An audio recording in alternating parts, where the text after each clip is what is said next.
What is it? What is divine revelation? So very simply, the way I would put it is that divine revelation is God going out of his way to supernaturally reveal himself, so as to speak to us directly, that we may hear his voice in our lives, and that we may come to know not just that he is, but who he is. So if you were to, just go in the world, I believe, and the church teaches in regards to something called natural revelation, that you could find God's fingerprints, per se, on all of creation.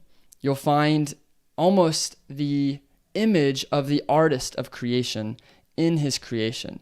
You can look at the universe and you can see the beauty of it. You can see the orderness of it. You could look at the vastness of the cosmos, of the universe, and see that God is eternal, God is infinite, that God is, something so big and vast that only the universe can sort of give us an image, a glimpse into what that eternal nature looks like. You could also look into the human person. You could look at the heart of the human person. You could see that there's something that we have called conscience, that there's this desire for something greater than just what we experience in this world. There's a desire for not just happiness or fulfillment for a moment, but there's a desire within us for eternal happiness, or for a state of ongoing happiness, a happiness that just never ends.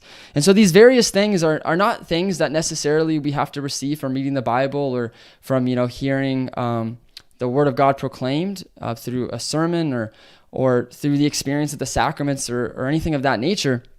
And these are things that we can come to recognize just by our own human existence in the world. And so this is sort of what the church refers to as natural revelation, that we as human beings can look at the world and see God, or find sort of God's presence. I would say, though, that natural revelation only enables us to know that God is. Whereas divine revelation is something a little bit different.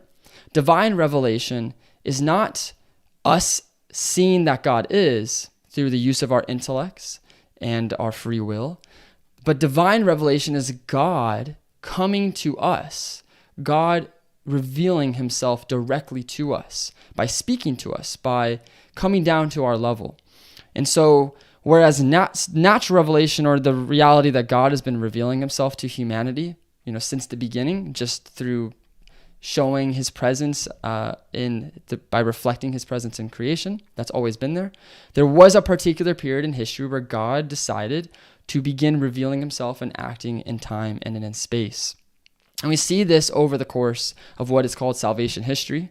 Of course, we see this in the stories of Genesis 1 through 11 with Adam and Eve and Cain and Abel, and the story of Noah, and all the way up until the Tower of Babel. But in history, we really see it beginning with Abraham, when God calls a man, Abram, from his own people, from sort of a pagan people, so as to have this direct relationship with God. And this is the beginning of what we call divine revelation, where God isn't just showing that he is, but God is telling us who he is.